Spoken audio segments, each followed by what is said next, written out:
minutinho o pessoal entrar. O meu convidado de hoje é o José Fernando e ele é meu irmão, é chefe da minha equipe, porque vocês sabem que eu sou imigrante digital, eu entendo muito pouco de internet e ele é especialista. E nós tivemos conversando a respeito de encontrar, de fazer a lista dos convidados para participar das lives que nós vamos fazer. E aí, como ele também tem uma história de obesidade, porque nós somos de família de obesos, a gente ficou pensando, gente, esse trabalho tem tanto a ver com o nosso coração, né? Por que não a gente começar por ele, inaugurar esse projeto que a gente está? Pronto, já achei aqui o meu convidado. Estou aguardando que já já ele vai chegar. Eu acho que eu acertei chamá-lo aqui e a gente está aguardando. Oi, Oi, oi, oi, oi, oi. muito obrigada por você abrir um espaçozinho aí na sua agenda. Eu sei que é apertada para burro para você poder estar conversando aqui com a gente, viu? Tudo bem? Tudo bem? Tudo bem, e você? Tudo bom também. Mesmo a gente morando longe, a gente fica pertinho com essa internet, né, José? Estamos aqui, né? Estamos na luta, todo É mundo isso, junto. Tô vendo que isso. já tem um monte de gente, hein? Legal. Já tem algumas pessoas, e isso daí me deixa muito animada, porque afinal de contas ainda é 5 horas da tarde, né? O pessoal deve estar trabalhando também. É a hora da Mas, live. mano, eu gostaria que você pudesse inicialmente se apresentar, a gente conhecer um pouquinho sua vida pessoal, sua vida profissional, e estamos muito interessados na sua história de obesidade. Legal. Vamos lá. Super legal. É sempre bom a gente compartilhar, porque a gente sabe o quanto é difícil, não digo sofrer com sofrer a doença da obesidade, mas enfrentar o problema que é ser obeso ou tá fora dos padrões normais aí que a sociedade impõe, né? Uhum. Então meu nome é José Fernando, eu tenho 60 anos e eu tenho uma vida profissional praticamente completa. Eu me aposentei há pouco tempo como executivo da IBM. Eu fui executivo muitos anos de algumas multinacionais como Microsoft e como IBM. E acabei Uhum. minha formação toda é na área de tecnologia da informação, sempre trabalhei com tecnologia da informação. Então, quer dizer, o mundo de tecnologia e o mundo digital faz parte da minha vida, né? E A minha quem vida, diria que a da minha gente ia, vida. quem diria que a gente ainda ia trabalhar junto, não é verdade? Pois é, a vida dá voltas, né? É. Então, a minha vida profissional sempre foi ligada à tecnologia. A minha vida pessoal, que acho que vale a pena a gente falar aqui um pouco, para eu compartilhar a minha experiência, que é o objetivo aqui, que eu sempre fui obeso, né? Sempre lidei com a obesidade desde criança, desde que eu me entendo por gente. Não, eu me lembro que quando pequeno eu não era gordo. Mas eu lembro que depois, em um determinado momento ali da minha infância, se eu me recordo bem, foi depois, acho que de uma cirurgia de amígdalas, ou foi logo depois de uma cirurgia de amígdalas que eu comecei a engordar.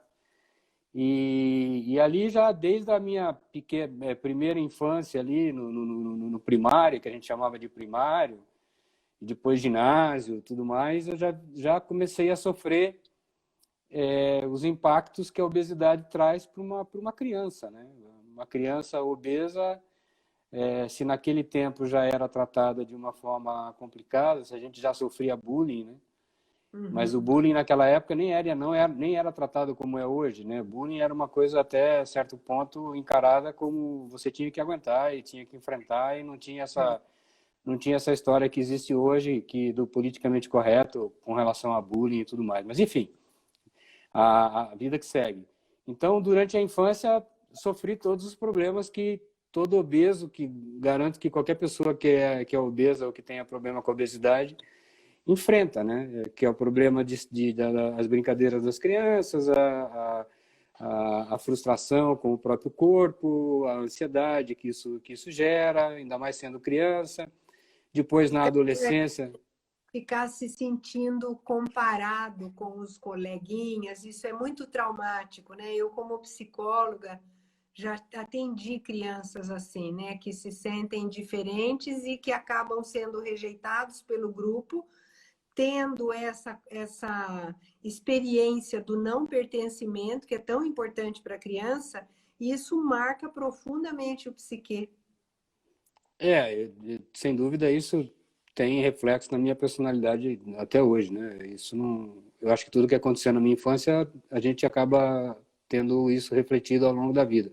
Não foi uma infância infeliz, muito pelo contrário, eu tive uma infância boa, apesar desses problemas, isso não era um problema intransponível, né? Eu tive uma infância legal, me divertia, tinha amigos e, enfim, era uma criança normal, arteira, fazia as maluquices, mas sempre tendo o problema da obesidade que lidar com esse problema da obesidade, que era um problema a mais, né? E isso foi se desenvolvendo ao longo da minha segunda infância, ali quando você está já no ginásio. Depois isso influencia também no seu relacionamento com as mulheres, em como que você se relaciona, como que você quando você começa a despertar sexualidade e tudo mais, tudo isso afeta.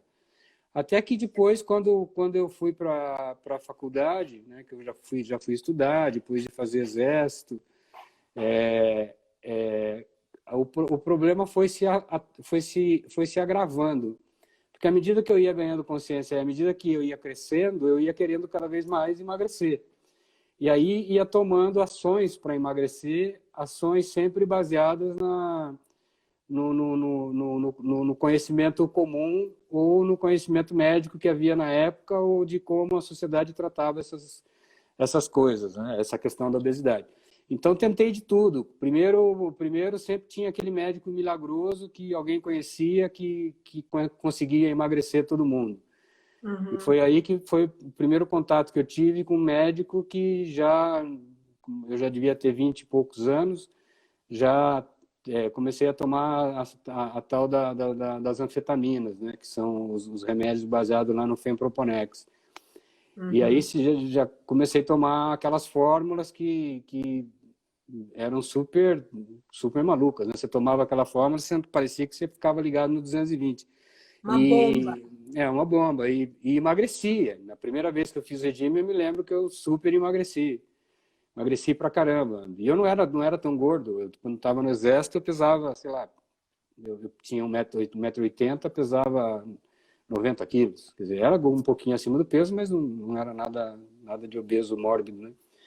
Mas quando eu fiz o primeiro regime, emagreci, cheguei quase a 70 quilos, aí quando engordei, aí vem o efeito sanfona, já engordei de novo, já fui para quase 100, né? E aí começou essa busca sempre de buscar um milagreiro, sempre tinha um médico milagreiro com alguma coisa nova, mas que no fundo essa coisa nova sempre acabava girando em torno de uma medicação e na promessa de que você tinha que se controlar, ok, você tinha que fazer regime.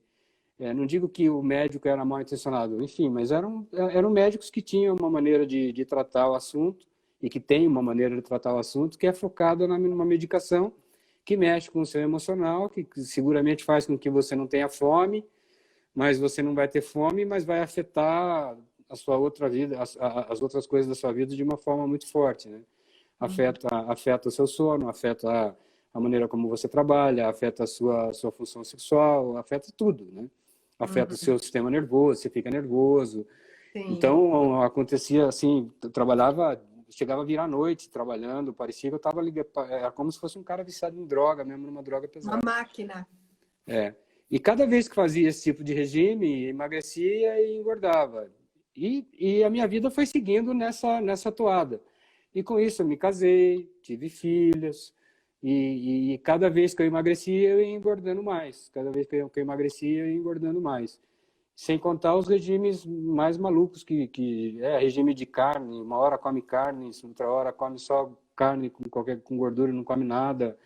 Depois o regime intermitente, regime da lua, do sol, nadar, enfim, acho que se desse para contar a quantidade de ladrilho que eu já contei nadando, dava para ir nadando daqui até a lua. Você sabe Enfim, que eu já fiz a dieta até do abacaxi? tinha de tudo, né? A gente já, cada um que era dieta do Atkins, dieta de não sei o Não, quê. tinha simpatia. Você chegou a fazer simpatia do arroz? Eu fiz simpatia do arroz. A gente punha num copinho d'água quantos quilos você queria perder. Essa eu não cheguei, essa eu não experimentei. Muito divertido, né? Como é que o E, gordinho se ilude, né? É tão desesperador ele querer sair daquela situação que até botar um grãozinho de arroz num copo d'água para fazer simpatia ele faz. Pois é. E aí foi continuando, continuei engordando até que chegou. E isso afeta a vida profissional também, porque por incrível que pareça, tô até escrevendo um livro sobre isso, que vai sair agora. Existe um problema muito sério com relação à obesidade no mundo corporativo, né? Além da questão que principalmente as mulheres sofrem, né? Na questão pessoal, os homens também sofrem. Os que dizem que não sofrem são mentirosos, né? Mas que as mulheres sofrem também, mas existe um preconceito no mundo corporativo muito grande. Para você arrumar emprego, para você arrumar promoção, você fica sempre sendo preterido, porque a aparência acaba falando primeiro. Que chega a primeira impressão que as pessoas têm de você está baseada na aparência, e essa aparência ela é fundamentada pelo entendimento comum do que é socialmente aceitável. Então, ser gordo não é uma coisa legal, não é uma coisa que é socialmente aceitável. A sociedade tem um mito de beleza e de corpo que é o que define as pessoas, né? Então, a pessoa, antes dela julgar o seu caráter, ela julga o tamanho da sua cintura, o quanto que você pesa.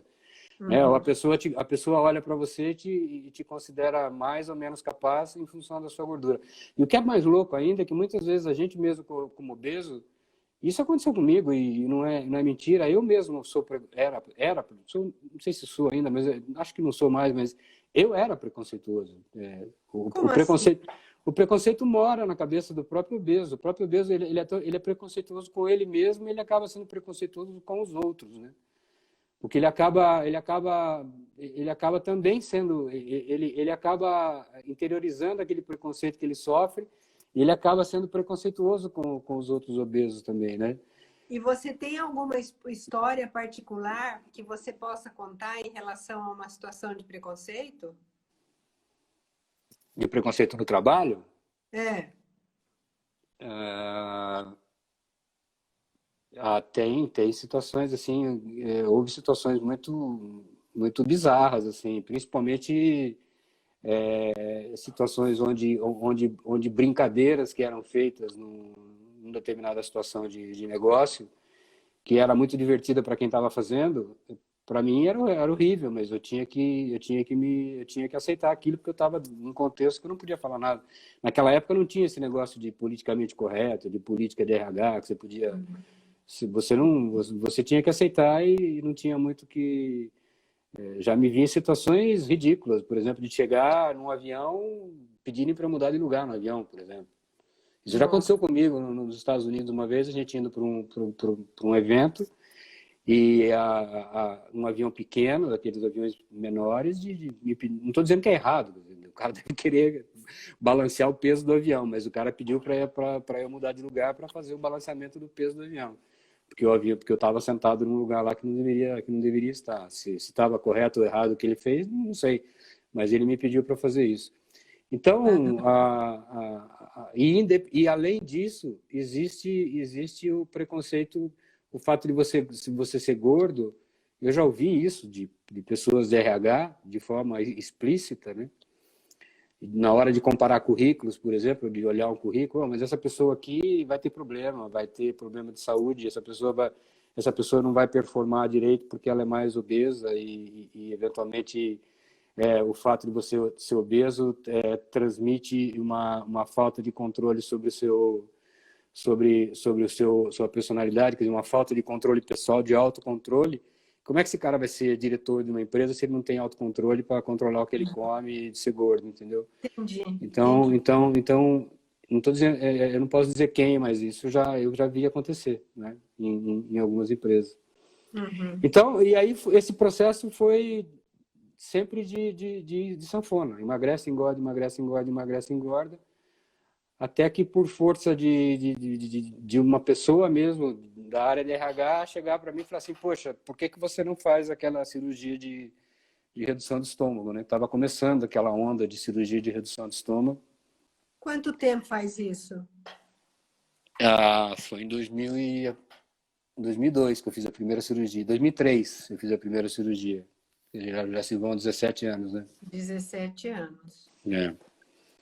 E é um processo complicado, porque a cirurgia de redução do estômago, ela te dá uma falsa impressão de que ela vai resolver um problema que não está no seu estômago. O fato de você comer mais ou comer menos não está no seu estômago, está no seu cérebro, está na sua cabeça, está no seu mindset, está na forma como você encara a vida. Isso. Quando você opera o estômago, é lógico que é fácil para mim falar, para eu falar agora, porque eu já sou operado, né? Mas quando você opera o estômago, você se automutila, né? Você está pegando um pedaço do seu corpo e você está mutilando um pedaço do seu corpo. Imagina que você tem lá um estômago que é desse tamanho, você vai lá e transforma aquele estômago em um negocinho super pequeno e não tem volta, né? Você fez aquela cirurgia, não tem volta. E quando eu fiz a cirurgia estava começando. Então era uma técnica, havia muita discussão com relação a que técnica que utilizava. A minha Deixa eu cirurgia só deu te perguntar uma coisa, te interrompendo um pouquinho. Quantos quilos você estava pesando quando você fez a primeira cirurgia? Você lembra? quase 140. Acho que era 138, 137 quilos que eu pesava. Uhum. E eu sei de gente, inclusive, que engorda para fazer a cirurgia. Tem gente que não tem o índice corpóreo, porque para você poder fazer a cirurgia, tanto os planos de saúde só pagam a cirurgia se você tiver um IMC que seja acima de um determinado índice. Eu E já tem tive gente, tem gente, várias pessoas que me procuram dizendo que estão preferindo engordar para poder fazer a cirurgia. aí a Só por pessoa vai falta lá, de... é uma loucura, né? Porque a pessoa engorda para poder fazer cirurgia. No meu caso, não, eu já estava com o IMC terrível, né? Mas tem gente que faz isso, e tem médico que aceita isso. Enfim. E a minha cirurgia foi complicada, porque a minha cirurgia deu problema na primeira cirurgia. O médico foi me operar, aí eu acordei achando que tinha sido operado, não tinha sido operado, ele tinha me furado tudo lá, porque ia fazer por laparoscopia, e aí não pôde operar, porque a técnica que ele ia usar não pôde ser utilizada. Era uma técnica que é essa técnica nova que utilizam aí, que se chama capela, ou que é a técnica que se utiliza até hoje, que eles deram um outro nome agora, existe um nome que é Y, não lembro o nome agora como é que chama, que é a técnica que é utilizada hoje, que deixa o estômago só como se fosse um canudinho, assim, né? O estômago fica com a capacidade de uma xícara de café, quase. Nossa. E quando ele foi me operar, eu já tinha feito uma cirurgia de hérnia de hiato há muitos anos atrás, há mais de 30 anos, porque eu tinha muito refluxo por causa da obesidade. E por causa da obesidade, o refluxo causou no meu estômago um negócio no meu esôfago que se chama esôfago de Barrett. O esôfago vai queimando e vai formando uma casca no esôfago, que pode ser perigoso, né? É um potencial cancerígeno. E aí o que acontece foi que por conta dessa cirurgia, aquela técnica, a minha cirurgia não pôde acontecer. Aí o médico foi super justo comigo, foi super honesto e falou, olha, no seu caso só é possível fazer usando uma outra técnica, que é uma técnica mais antiga, que é uma técnica que se chama Scopinaro. E aí 15 dias depois eu operei de novo. Só que essa técnica Scopinaro, ela remove 3/4 do estômago, remove mesmo do seu corpo, 3/4 do estômago, e faz uma um desvio no seu intestino, de forma que você fica só com entre 60 a 70 centímetros de intestino grosso. Você fica com todo o seu intestino aqui, o seu intestino fica dentro do corpo, fica vascularizado, tudo. Eu precisaria desenhar aqui para explicar, mas assim, no bottom line, o que acontece é que eles fazem um desvio no encanamento aqui, né? Como se fizesse um desvio no encanamento, e a comida que você consome, ela passa mais rápido pelo seu trato intestinal, então ela recebe menos nutrientes e tudo mais, então processa muito mais rápido e não absorve gordura também, então você emagrece muito mais rápido. Então, mas essa técnica ela não é mais utilizada, né? Porque ela tem algumas contraindicações. Principalmente você tem um déficit vitamínico muito forte. Eu imagino. Você tem uma perda de vitamina D, vitamina E, ferro, cálcio. Nossa. Tudo isso afeta demais. Para você ter uma ideia, eu tomo quase 10 mil unidades de vitamina D por dia, hoje. De cálcio, eu tomo 3 comprimidos de 600 miligramas por dia. Por dia. Meus exames são todos normais hoje, eu não tenho problema nenhum, são absolutamente normais. Eu faço acompanhamento a cada 6 meses, eu faço acompanhamento com endócrino, tudo, acompanho tudo para não ter problema. Mas essa cirurgia faz com que você tenha que ter um controle muito forte dessas questões do seu controle de todas as suas glândulas e toda a sua produção de vitamina e de componentes que são fundamentais para o ser humano, né? A gente parece que a gente não se dá conta quanto que é importante você estar com tudo balanceado, né? Vitamina D, vitamina E, cálcio, tudo isso que eu falei, né? Então, resumindo, né? Ao final foram 3 cirurgias, sendo que na terceira foi porque depois de um tempo eu tive uma úlcera que fez com que houvesse um fechamento da conexão entre o intestino e o estômago, então eu não conseguia comer. E eu cheguei a pesar 67 quilos. Então, você imagina, o cara que saiu de 140 quilos para 67 quilos em menos acho que de 4 meses, 4, 5 meses. Nossa Senhora. E isso fez com que eu tivesse um outro efeito, que a perda de vitamina E faz com que seus nervos percam a capacidade de transmitir energia. É um negócio que chama capa de mielina, que recobre os nervos, né? Eu acabei virando especialista nesses negócios. Então, como o seu corpo começa a consumir o seu corpo não tem de onde consumir energia, ele começa a consumir do seu próprio organismo, é uma autofagia, né? Então, o que aconteceu foi que alguns nervos meus começaram a dar problema, eu perdi a sensibilidade numa perna, totalmente. Nossa. Aí voltou. Depois eu comecei a me tratar, tudo voltou. Mas, enfim, eu estou super bem. Passei por tudo isso. Foram uns 2 anos de muita dificuldade até equalizar tudo, né? Até eu conseguir É muito comum, te interrompendo um pouquinho, é muito comum eu ouvir essas histórias, o quanto que complica, né? Parece que a cirurgia ela traz mais benefício, mais prejuízos do que benefícios. Eu estou pensando certo ou não? A cirurgia, ela é punk. Para você encarar a cirurgia, você tem que ter um preparo psicológico muito forte e você tem que ter um preparo, assim, um acompanhamento médico depois muito, muito forte. Porque, como eu falei, você se automutila, então você precisa ser muito bem acompanhado psicologicamente. Você opera o estômago, não opera o cérebro, então você volta a engordar. Eu voltei a engordar.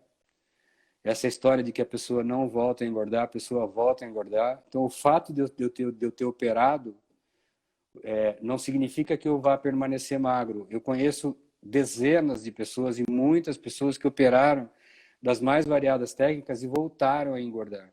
Por que as pessoas voltam a engordar? Porque elas continuam tendo a mentalidade de gordo. A cirurgia não muda a mentalidade das pessoas. A cirurgia ela é Se você vai usar a cirurgia como um elemento catalisador para você falar, opa, a partir daqui eu vou mudar minha cabeça e daqui eu vou continuar magro, tudo bem, mas isso não é o que acontece na grande maioria dos casos. O que acontece é que a pessoa faz a cirurgia, emagrece muito, acha que o problema está resolvido e depois de 1 ano, 2 anos tá gordo de novo. Pode até não estar gordo do mesmo jeito, mas acaba engordando. Então, no meu caso, a hora que eu comecei a engordar de novo, eu falei, opa, tem alguma coisa errada, né? E aí eu fui ver o que estava errado. O que estava errado é que o meu mindset continuava sendo de uma pessoa obesa, né? Que não mudou os seus hábitos alimentares, né? Porque o estômago, você acaba enganando o estômago dilata de novo. Apesar da cirurgia reduzir o estômago ele começa a dilatar. Você começa a comer coisa que não deve, você começa a comer doce, você começa a se entupir de comidas que você não comia, que você não... pastosas, coisas que depois você começa a comer de novo. Então eu comecei a engordar. Engordar. Falei, poxa, alguma coisa está errada. Aí a gente fala tanto, né? A gente conversa tanto, eu conheço tanto os seus métodos e descobri também fazer exercício e comecei a mudar o meu mindset, comecei a pensar de uma forma diferente, comecei a seguir tudo isso que você coloca de uma forma muito clara, né? Ou seja, entender que dietas não resolvem o meu problema, entender que eu preciso respirar, entender que tudo tem seu tempo. Continuo sendo uma pessoa ansiosa, não vou dizer que eu mudei minha vida e que que eu virei aqui o Buda, né? Mas eu comecei a fazer exercício, eu descobri que fazer exercício é uma coisa fantástica para quem quer manter o peso, e não é fazer os exercícios que eu vou virar atleta, que eu vou correr a São Silvestre, até conseguir correr a São Silvestre. Eu e minha mulher, a gente foi correr a São Silvestre, debaixo de chuva, corremos e acabamos. Mas assim, o que eu descobri é o seguinte, puta, se eu tivesse descoberto isso, se eu tivesse mudado meu mindset há 30 anos atrás, eu não precisaria ter feito cirurgia, não precisaria ter feito nada disso. Eu estaria com meu estômago aqui, não estaria tomando essa quantidade de remédio que eu tenho que tomar hoje, no que diz respeito à questão de vitamínica, e eu teria emagrecido, porque, na verdade, quando eu comecei a fazer exercício, logo depois da cirurgia, depois que eu comecei a engordar, puta, era difícil, eu não conseguia fazer exercício, era complicado, porque é difícil, é um saco você fazer exercício, mas aquele ditado chinês, né? Toda jornada, uma jornada de 10.000 quilômetros começa com um passo, né? Não tem jeito. Começa com um passo de 30 centímetros. Então você pode estar pesando 150 quilos, não importa. Vai para a esteira e anda 1 minuto. Dane-se, entendeu? Mas anda 1 minuto naquele dia. Ah, porra, no outro dia vai e anda mais 1 minuto. Se for para ficar 1 mês indo todo dia andando 1 minuto, tá bom. Ah, pô, não quero ir todo dia. Vai a cada 2 dias e anda 1 minuto. Mas aí fala, bom, no meu segundo mês eu vou andar 2 minutos. No meu terceiro mês eu vou andar 3 minutos. Até você vai chegar no momento que você vai andar meia hora. Até você chegar no momento que você vai falar assim, eu vou andar 20 minutos, eu vou andar 29 minutos e vou correr devagarzinho 1 minuto. Até chegar no momento que você vai andar 28 minutos e vai correr 2, 25 vai correr 5. Até chegar ao ponto que hoje eu corro 45 minutos todo dia. E corro numa velocidade média acima de 9 km por hora. E eu tenho 60 anos de idade. Tenho uma saúde de ferro, tirando as questões de vitamina que eu tenho que tomar. A minha saúde é de ferro. Eu me sinto uma pessoa de 40 anos de idade. Mas que, assim, se eu não fizer isso, se eu não respirar, se eu não mastigar, se eu não seguir os passos corretos da cabeça de um magro, se eu não tiver uma mentalidade magra, é só eu bobear, daqui 15 dias eu já engordei 10 quilos. Começou na pandemia mesmo agora, quando começou a pandemia lá em março, que eu me enchei dentro de casa, eu vi que eu já estava engordando de novo. Aí eu falei, opa, a gente tem que sempre ter cuidado. E em relação a essa história da atividade física, Quando eu consegui entender que a atividade física não era para emagrecer, mas era realmente para manter a saúde, para ter saúde, eu comecei a conversar comigo e trabalhar o meu mindset. Eu dizia para mim, atividade física não tem negociação, porque o gordinho ele acorda e se tá uma nuvenzinha no céu, ele fala assim, hoje eu não vou porque tá chovendo, no outro dia ele não vai porque ele tem um compromisso mais cedo. Ele vive dando desculpa para ele. Então, uma das maneiras é você combinar com você. Não tem negociação. É que nem fazer xixi, cocô, tomar banho, comer. Não tem negociação, precisa fazer. Então, é muito bacana, porque a própria atividade física, depois a gente vai sentindo o benefício de uma maneira tão intensa que a gente não abre mão, né? E tem uma coisa que você falou que é legal, né? Assim, que eu aprendi. A gente é ansioso, todo mundo é ansioso. Tem jeito, né? Gordinho é ansioso para sempre. E cá entre nós, fazer exercício é um pé no saco. É muito chato. Se o cara é obeso, então, ou se a mulher é obesa, é um pé no saco. Para a mulher ainda, é mais difícil, que a mulher tem as tarefas. O homem também deveria ter, né? Mas a gente é machista, mas a mulher acaba tendo a dupla, tripla jornada. É mais difícil ainda. A mulher que tem filho e tudo mais. Agora, tem uma coisa que eu botei na minha cabeça, é o seguinte: se eu não conseguir ter 1 hora do meu dia para cuidar da minha saúde, ninguém vai fazer por mim. Não. Nem Jesus Cristo, não. Nem, São João Batista, ninguém vai fazer por mim. E não adianta falar, eu não, porque eu pensava assim, isso que você falou, eu não vou porque está chovendo, eu não vou porque... O problema é o seguinte, não importa, se você não tem tempo das 8 da manhã às 10 da noite, acorda às 6, brother. Sabe? Acorda às 5. Vai fazer exercício das 5 às 6. Se você não conseguir reservar 1 hora do seu dia, ok, começa com meia hora, começa com 15 minutos. Se você não conseguir reservar 1 hora do seu dia para você, só para você, entendeu? É o único, das 24 horas do dia, tirando o período que você está dormindo, é o único horário que você vai falar, esse horário eu vou dedicar para a minha saúde. Eu estou comprando a minha saúde lá na frente, lá no futuro. Então, agora, se eu sou obeso, se eu não consigo controlar a minha obesidade, a minha ansiedade, tudo, e fico só de mimimi, entendeu? Fico só reclamando da vida. Não existe, pode cortar o cérebro, pode cortar o estômago, pode cortar o que for, que não vai resolver.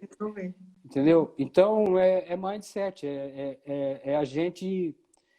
isso, eu sei que é difícil, eu estou falando aqui, eu sei que é difícil, que todo mundo tem 1 milhão de coisas para fazer. Poxa, mas acorda cedo, sabe? Eu moro num prédio lá em São Paulo, tem dia que eu acordo às 6 horas da manhã, eu vou correr. Sabe? De alguma forma, eu vou arrumar um horário para fazer. Né? Agora, conta uma coisa para mim. Como é que afetou a sua vida emocional eu diria, esse trauma, né? Porque eu acho que a cirurgia bariátrica, seja o método que for, ela é traumática. É muito bem isso que você falou, né? Você corta um pedaço de você, é uma mutilação, né? Como é que isso te afetou? Já sendo uma pessoa ansiosa, já sendo uma pessoa com compulsão alimentar, com aquela guerra mental, quero emagrecer, estou engordando, meu Deus, o que eu faço? Como eu não como? Como é que isso afetou? Foi complicado, né? Afetou bastante psicologicamente. E eu estava fazendo uma pós-graduação. Eu me lembro muito bem disso, que eu estava fazendo uma pós-graduação e eu tinha que defender a tese. E assim, quando eu fui, no dia que eu tinha que defender a tese, eu fui internado 3 dias antes, quando teve o entupimento do meu intestino com o meu estômago lá, que eu não conseguia comer, né? Uma mulher desesperada no hospital, ela também fazendo uma pós-graduação, e eu tinha que ir lá defender a tese em Campinas, e eu fui lá pesando 60 e poucos quilos, parecia uma folha, e o médico me liberou, me deixou que eu saísse do hospital para ir lá na PUC para defender a tese. e voltar. A Antonieta foi comigo, a minha mulher foi comigo e assim foi um pânico, foi um terror assim. Mas o que mais afetou foi, por exemplo, eu peguei pânico de hospital. Um dia tiveram que chamar um psicólogo lá para demonstrar que eu não tinha o controle sobre aquilo que estava acontecendo comigo, que era uma coisa que eu tinha me metido naquilo e agora eu tinha que aceitar e ficar quieto e enfrentar a situação. Só que, na verdade, o que eu estava tendo era uma síndrome era um ataque de pânico ali que estava acontecendo dentro do hospital e tudo isso, sem dúvida, estava relacionado com tudo que eu tinha passado. Comecei a ter problema para falar em público, não conseguia falar em público. Assim, problemas que eu nunca tive, né? Eu sempre fui um cara que sempre falou em público, falou a vida inteira em público. Agora eu voltei, falo até para os cotovelos. Mas coisas assim que insegurança, você começa a ter insegurança, você começa a ter ansiedade, você começa a passar insegurança para as outras pessoas, né? Então tudo isso complica. A gente chama isso de síndrome pós-traumática, né? E isso você viveu e superou super bem, né? Agora com o método do Desperte o Magro em você. Eu quero te agradecer muito, quero perguntar para você contar se tem alguma coisa que você gostaria de falar que eu não tenha perguntado. Não, eu acho que eu falei tudo. Eu só queria dizer que as pessoas, o obeso é complicado. Só quem passou pela obesidade, que quem passa pela obesidade, sabe o quão difícil é, né? Uhum. Para a mulher, mais, acho que pior ainda para a mulher, né? Acho que o homem ainda tem algumas escapatórias, mas a mulher sofre muito mais, né?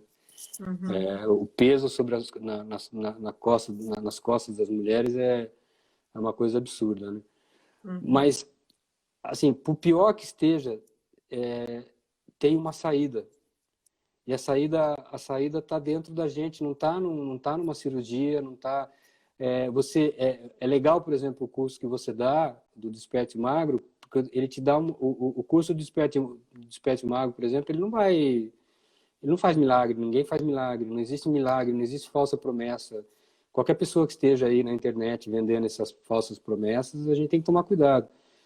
Mas é importante você ter uma guia, né, uma orientação para você poder falar, isso aqui vai me ajudar a ir buscar a força interior para eu poder conseguir chegar no objetivo que eu tracei.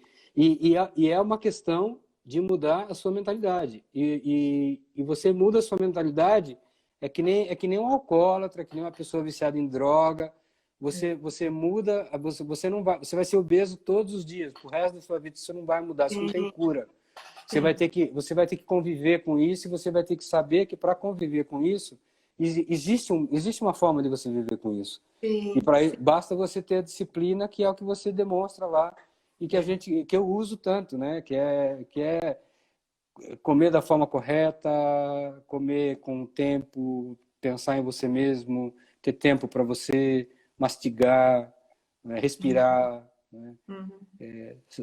Saber como tratar a ansiedade, saber o que é uma fome física, o que é uma fome psicológica, entender que como lidar com a fome física, como lidar com a fome psicológica e não cair na armadilha da fome psicológica, né? Comer por comer porque eu estou com vontade de comer, sendo que você não está com fome e o obeso está com fome o dia inteiro. A gente tem fome o tempo inteiro. Mano, cá para nós é aquela coisa, né? Muitas pessoas falam que é difícil esse processo do DMV. Não é que é difícil, ele é trabalhoso, porque ele é o contrário do que o gordinho quer, que é a tal da pílula mágica, é o remédio, é a anfetamina, é a cirurgia, né? E esse trabalho ele é lento. Eu demorei 2 anos para estabilizar o meu peso, né? Então, é isso daí que acontece mesmo. Acho que a pessoa que quer fazer uma cirurgia, ela precisa ouvir essa conversa que a gente está tendo, né? E, se Deus quiser, ela pode evitar de passar por aquilo que você passou, né? Graças a Deus que você recuperou a saúde completamente, que mudou o mindset, né? E eu quero te agradecer E quero abrir um pouquinho espaço para alguém que tenha alguma pergunta para fazer. Oi, Cíntia, tudo bem? Alguém que tem alguma pergunta para fazer?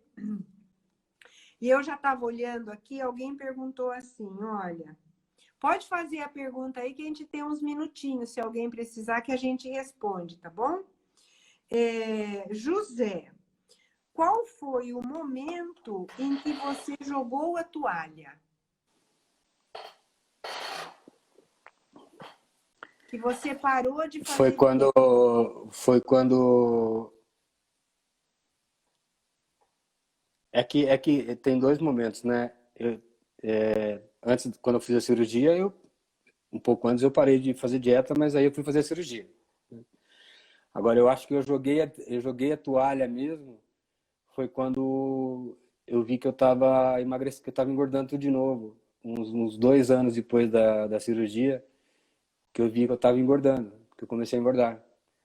Aqui foi que eu falei, não, cara, o problema não é a cirurgia, o problema sou eu, entendeu? Eu preciso achar uma forma de resolver esse problema, porque daqui a pouco eu estou pesando de novo 140 quilos e sem estômago, quer dizer, o que é pior ainda, né? Porque aí com o encanamento aqui todo revirado, né? Quer dizer, a tubulação aqui já não está normal, né? E além de tudo, com um pedaço do estômago fora Aham, e gordo, quer dizer, não tem, não vou fazer o quê? Vou fazer outra cirurgia? Não tem mais o que fazer, né?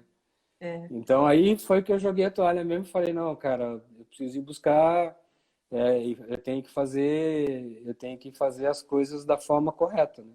Aham, Tenho que seguir um procedimento que me ajude é. a ir buscar essa força interior e me manter magro. E desde então estou magro, eu estou sempre entre 84 e 88 quilos. Quando estou chegando em 88, eu vejo, não é que eu vou fazer regime, mas eu vejo, poxa, eu sempre ligo uma luz de alerta. Você está sempre com a luz de alerta ligado, né? Aham, Para se controlar e falar, poxa, a sua fome psicológica está imperando de novo. Porque a gente escorrega todo dia. De vez em é. quando você vai tomar um sorvete, você come mais do que devia comer, come muito Tem mais arroz e alguém feijão. perguntando, você ainda hoje tem muita fome emocional? Como é que você faz? Eu como salada pra caramba, eu me Eu sou entupo de salada, testemunha. eu como muita fruta, coisa que eu não comi, que eu não era de comer. Eu como fruta pra caramba. Aqui em casa a gente, a Antonieta sofre para manter o estoque de fruta aqui, porque o que a gente come de fruta é um absurdo. Eu procuro driblar a fome emocional com coisas saudáveis, dentro Entendi. dentro do possível, né? Então, e procuro sempre respirar 2 vezes e pensar se aquilo ali é emocional ou é físico, né? Se eu estou realmente com fome, né? Uhum, Se aquilo é uma fome mesmo que eu preciso comer, porque eu não estou aguentando, morrendo de fome. E na uhum, maioria das vezes é emocional, né? Na maioria das vezes você está comendo porque a gente quer comer mesmo. É bom comer, né? Se uhum, fosse ruim, ninguém engordava, né? uhum. Então você substitui, você coloca para dentro do corpo nutrientes ao invés de carboidrato, de açúcar. Exatamente. Por exemplo, uma coisa que eu aprendi ao longo do tempo, eu como. E, gente, não Rita, não é assim, é muita salada. Antes, no almoço e na janta. E você come um puta prataço de salada, você bota ali uns pedaços pode pôr ricota, pode botar uns pedaços de queijo parmesão, pode pôr azeite, não vai botar 1 litro de azeite, mas pode pôr azeite, pode pôr. Sabe? E você come uma panela de salada desse tamanho assim, meu, não sobra espaço, você não aguenta comer outra coisa, entendeu?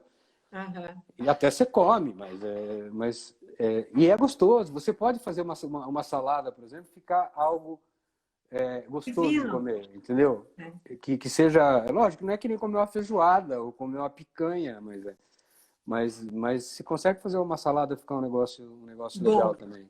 Então, muito me legal. ajuda, me ajuda. Isso foi uma mudança de hábito que eu consegui fazer. Eu É, passava longe de salada. A salada é. era uma coisa que eu passava longe, né? Salada, fruta, é uma coisa que eu passava muito longe. Geralmente o gordinho ele tem um paladar infantil. Então, vegetais, legumes, folhas, geralmente a gente despreza realmente, né? E não é uma coisa boa. Só que as fibras que estão nos vegetais, nas folhas, etc., elas trazem uma saúde para o intestino, para o funcionamento do intestino, para fazer os nutrientes serem melhor absorvidos no corpo, etc. e tal. A gente também abre esse espaço de não negociação, que nem nós falamos agora há pouco a respeito da atividade física, e Uhum. literalmente inclui isso na alimentação. E à medida que você vai caprichando nas receitas das saladas, etc. e tal, o prazer de comer aquilo vai vindo. E você vai ficando muito contente de estar comendo uma panela de salada, na verdade. Então, apesar de a gente sempre ter uma cabeça de gordo, a gente vai desenvolvendo estratégias que vêm a partir da mudança da mente, que vão favorecendo o nosso corpo e ele vai aprendendo a ficar magro, né? É. Acho que é resiliência, é tudo uma questão de você ter.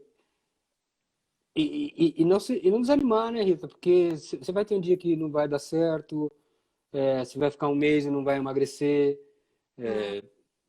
Agora, se você desanimar e falar, não, por que não está dando certo? Porque eu fiquei aqui. Você não vai emagrecer em um mês, não vai emagrecer até em 4 meses. Mas se você emagrece meio quilo por mês, pô, em um ano são 6 quilos, em 2 anos são 12 quilos. É, Né? é. E, poxa, se você conseguir fazer um pouquinho de exercício, conseguir mudar um pouco da alimentação para salada, diminuir um pouco o carboidrato na comida, procurar substituir algumas coisas por coisas que são... Você pode comer mais, mas que sejam menos calóricas e que sejam menos... Tentar segurar um pouco doce. A gente tem mania com doce, então tenta segurar um pouco, substituir um pouco mais por fruta, né? Uhum. Então, tudo isso ajuda e, poxa, faça conta, se você perder, é o que eu falei, meio quilo por mês, ou 300 gramas por mês, ou 250 gramas por mês, entendeu?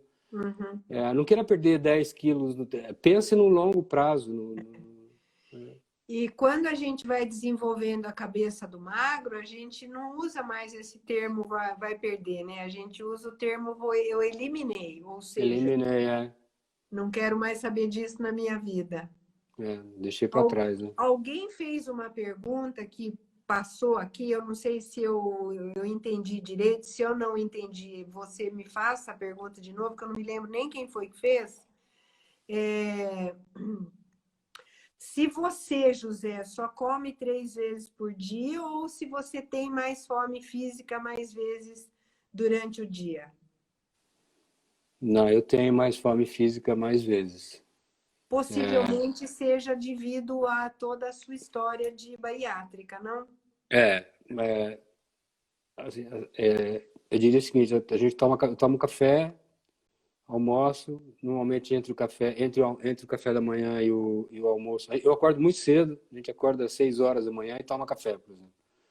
E normalmente é café, umas bolachas com queijo, um pouquinho de requeijão, um suco laranja. Eu não sou de comer muito assim. De manhã diria que é mais ou menos relax. Aí, entre o café da manhã e o almoço, normalmente toma uma fruta, sempre tem uma fruta, alguma coisa assim. Aí eu almoço. Aí, entre o almoço e a janta, também no meio da tarde tem algum café com uma, duas bolachas, com alguma coisa assim. E depois eu janto, né? E muita salada na janta, muito, como eu disse, assim, porque o meu pesado, que me dá, onde eu tenho mais fome mesmo, eu posso ficar o dia inteiro sem comer, se eu quiser, né? Mas do final da tarde para a noite é onde o negócio pega para mim. Então aí eu como, eu janto e depois, às vezes, quando eu vou, às vezes não, muito frequentemente, antes de dormir eu como mais alguma coisa, tomo iogurte, eu como fruta. Então, mas assim, é uma coisa natural, não é? Uhum, uhum. O que acontece muito é que se bobear, eu vou toda hora lá comer, né? Se eu for pela minha fome psicológica, eu tô toda hora indo comer. Mas agora que você já sabe que é fome psicológica, você entrou num outro ritmo que é orgânico para você. É, acabou virando, se tornou ao longo dessa mudança se tornou uma coisa tão rotina que entra no automático. Uhum. É que nem o negócio de fazer exercício, ele entra no automático. Quando você não faz, você se sente mal e você sente falta. Eu não fiz segunda, terça e quarta agora, e aí eu tá falando, mas ele não foi fazer. Não foi porque a gente tô com tanto trabalho que não tá dando tempo, mas aí e tá um frio aqui que não dá nem para sair aqui, botar o nariz Não dá. para fora. Mas eu vou retomar, essa semana a gente vai retomar. Mas tô incomodado porque não tô fazendo. Ah, eu acredito. Tô incomodado, porque, pô, como é que eu não tô fazendo? Não fui andar, tem que andar. Quando eu não tô correndo, eu ando pelo menos 5 quilômetros por dia. Aham. Que legal. E entra na rotina, né? Entra na rotina, esse aqui é o segredo. E essa rotina nova do magro, ela vai sendo criada ao longo dos anos. Não adianta a gente querer marca, né? Nada acontece por acaso, assim, não é uma chave que você via, virei a chave, a partir de agora se fosse E assim, alguém está te perguntando, e a sua vida social é tranquila? mais ou menos. A cirurgia, ela é um dos efeitos colaterais da cirurgia e que quem falar para você que não está mentindo, é que você passa a ter, você tem um intestino que funciona diferente, né? Então você tem que aprender a conviver com esse intestino, com gases, né? Você tem uma ida mais frequente ao banheiro, você tem que tomar cuidado com...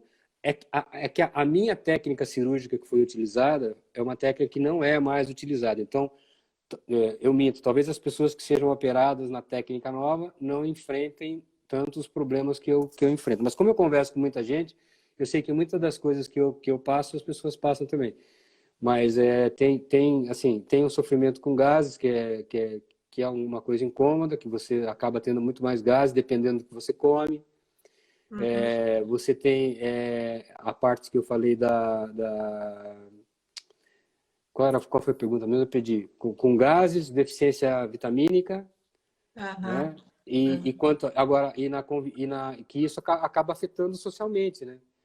Porque se você está com gases, você está se sentindo incomodado. Você vai num lugar, você está cheio de gases. Daí, ou se você vai num lugar, você quer ir mais vezes no banheiro. Então isso tudo afeta. Né? Você tem que aprender a conviver com isso. Isso é um efeito colateral da cirurgia que as pessoas não nem todo médico explica isso, né? Tem médico que não conta essa história, né? Conta a sua parte boa, não conta a parte ruim. Eu não acho que a cirurgia seja ruim. Eu não quero dizer ser uma pessoa que fala, não, a cirurgia é ruim. Eu acho que a cirurgia ela tem indicação. Se o cara é um super obeso, um obeso mórbido, não tem jeito, tá com uma puta diabetes e tá correndo um risco de vida, é melhor o cara fazer a cirurgia e resguardar a vida dele, né? Mas também ele tem que ter uma preparação psicológica, um acompanhamento psicológico muito forte para não fazer da cirurgia para a cirurgia não ser o próximo problema dele, né? Ele não vai morrer da obesidade, mas vai morrer por causa de não conseguir ter um pós-cirúrgico legal, né? Já conheci gente que fez a cirurgia e morreu depois porque uma semana depois começou a comer, estourou o grampo do estômago, o cara teve uma sepsemia, morreu. Já conheci gente que aconteceu isso. Já conheci obeso que fez a cirurgia, que voltou a engordar, porque o cara abre a lata de leite condensado, como ele não consegue comer comida sólida, a cabeça da pessoa fica tão transtornada que a pessoa abre uma lata de leite condensado e bebe duas latas de leite condensado, uma atrás da outra. Toma potes e potes de sorvete, por exemplo. Porque tem coisa que você consegue comer, né? Você opera, você não consegue comer o sólido, mas o líquido você consegue comer. Então, voltando à pergunta, tem um efeito colateral na questão social, principalmente nessas questões fisiológicas de gases, de intestino. Entendi. Então, aqui o Instagram está avisando que o nosso tempo está terminando. Eu quero te agradecer profundamente. Quem sabe se o pessoal achar e gostar e quiser conversar mais a respeito disso, a gente volta a conversar qualquer dia. Super obrigada. E eu também quero agradecer todos vocês que estiveram comigo, que estiveram aqui comigo e com o José Fernando. E a semana que vem a gente volta com mais um convidado. Combinado? Grande abraço. Tchau, Obrigada, beijo. José. Tchau.